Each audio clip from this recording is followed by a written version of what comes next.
good day. This is Garth again from Holy Sins. Alright, so well, for this video we're going to be discussing about the parts of a coil machine, the liner and the shader, how to tune your machine, and how to assemble it.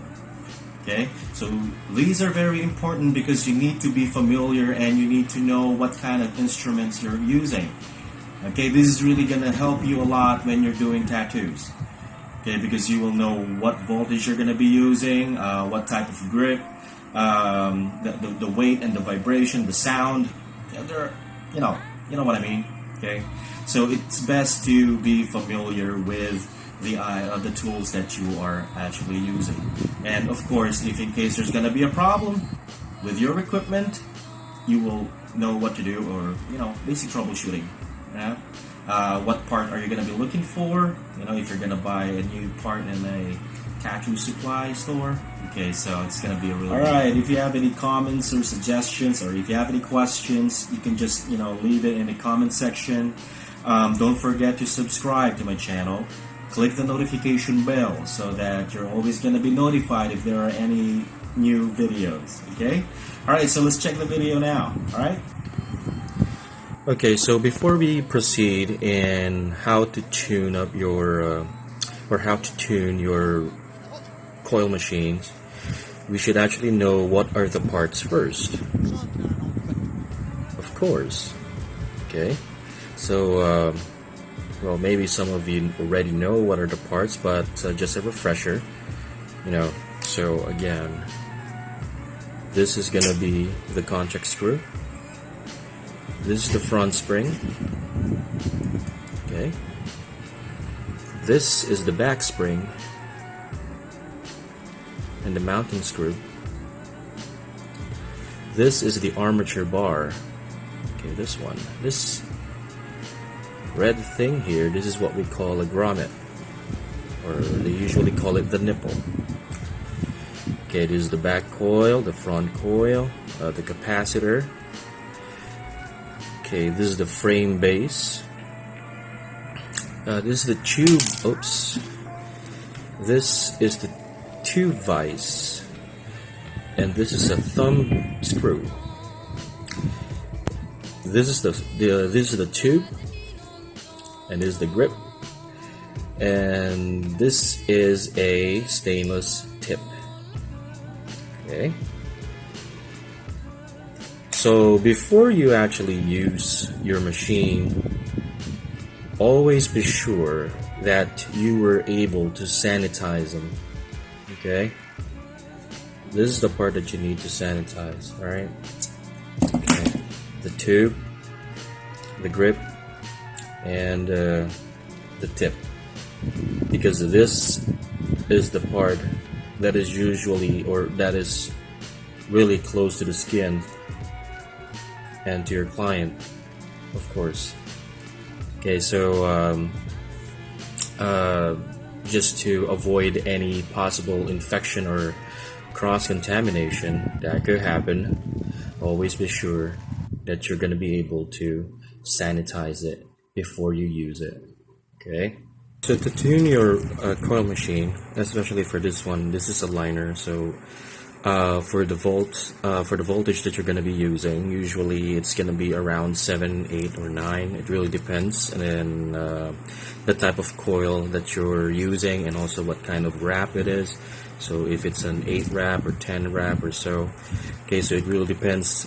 So but for me, when I'm setting up my machine, I'm actually basing it on the sound, and also of course the vibration of the machine, and there's actually like a guide for you to be sure that you're doing it right.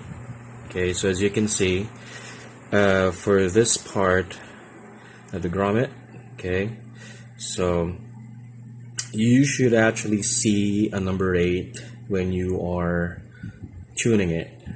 Okay, so let's try to turn this on again. Alright, so we're going to be adjusting it.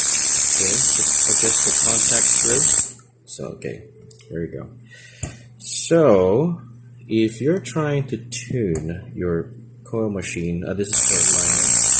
Okay, you can actually hear the sound, right? So just based on the sound,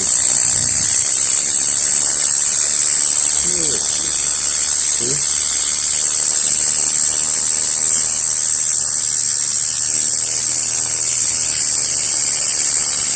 28. You can see it, right? Very good.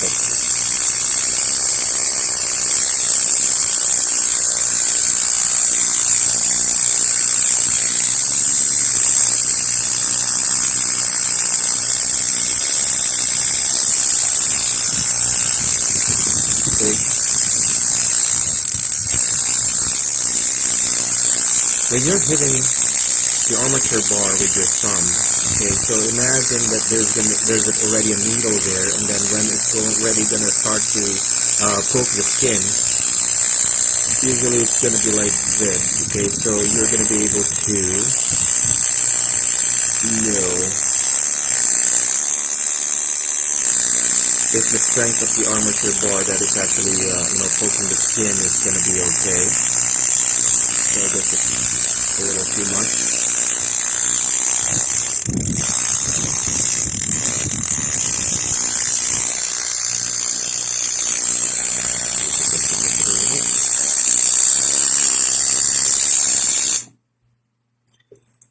And what they usually say is that there should be like a space there for, like the size of a dime.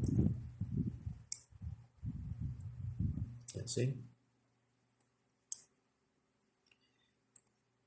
Like a 25 centavo coin.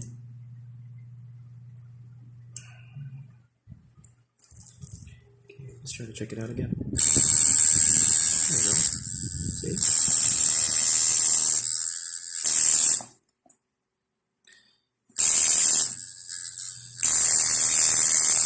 Try to observe the sound. Okay? But by the time that you're going to be hitting the skin, so imagine that this has already a needle, and then I'm going to start my line. See? You can actually feel how strong is the vibration that is hitting the client's skin. Okay? If it's hurting your thumb, well, that's really going to rip the skin. Okay? So you need to turn down the voltage.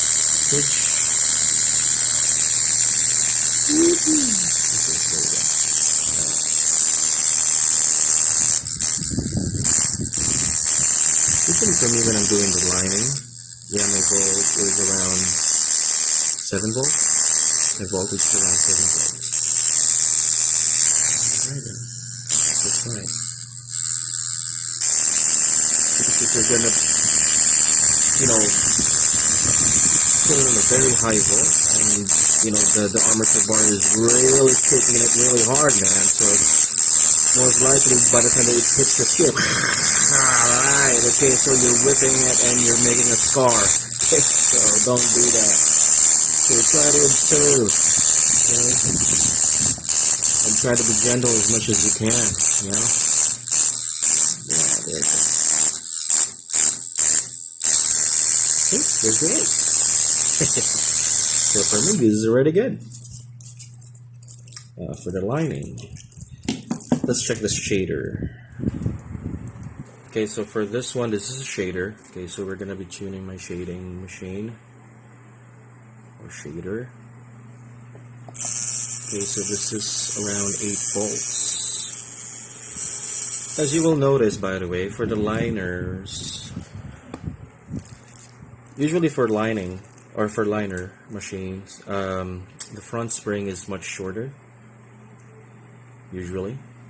But it really depends, because if you can actually work it and use it properly, even if you're using a long, what you call this, a long front spring, it's gonna be okay. Whatever, if you're comfortable that way and you can do it properly, you can get the job done. Okay, that's okay. Okay, so let's try this one. Okay, let's see. Can you see the 8? Let's try to adjust the contacts first. let's see here.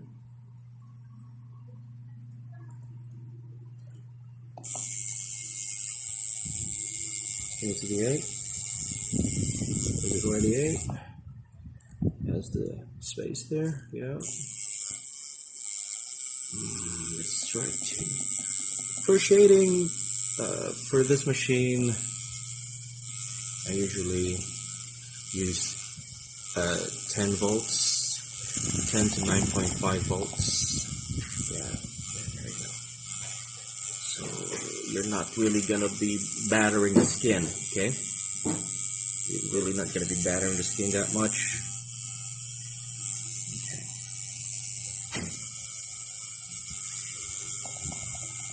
Alright, there you go.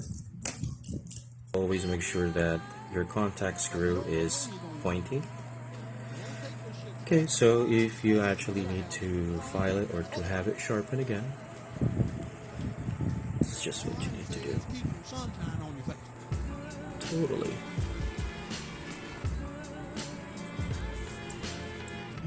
So it's not going to be that complicated. It depends on you, man.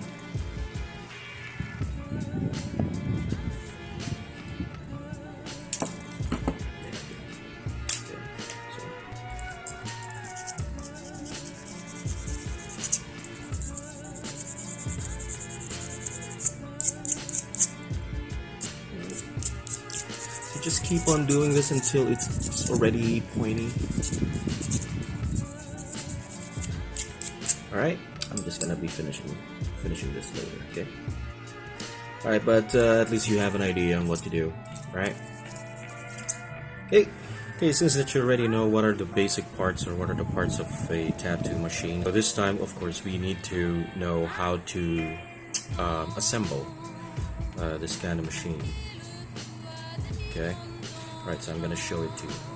Okay, so as you can see that it's also important to know how to assemble and dismantle your machine. Why? Because if in case there's going to be a problem, you know what to do. You don't need to, to ask someone to fix it for you.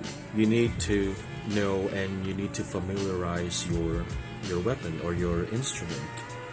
Okay, this is gonna be, your partner when it comes to doing your craft.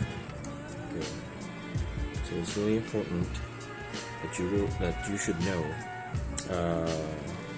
if in case, especially if there's gonna be a problem, like you broke your armature bar or your front spring or the back spring. Okay, so you need to have it replaced so you actually know what to do. Okay, those are the basic. Kind of like a troubleshooting thing, but whatever. Okay, you know what I mean. Okay.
Okay, so it's also important when you're already, you know, gliding your machine to the skin, the sound needs to be consistent. You know, for example, this sound. Okay, so once you're going to, you know, hit the skin,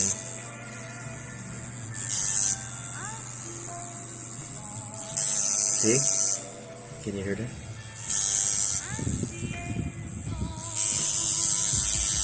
Now, if the sound is really gonna be different, like, you know, the sound is really gonna be low, it means that you're really going deep. For example, you're lining or you're shading.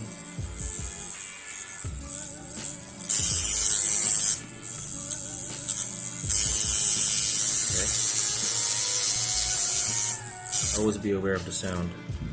Okay, so that you will also know. That's one good technique, so that you will know if you're going deep or not. Okay, but because it should only be like 2 millimeters that is going through the skin.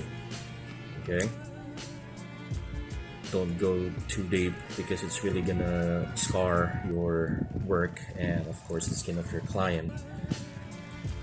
Okay, and sometimes it's really gonna cause a lot of bleeding. Okay, so if you're doing this, do it right. Alright?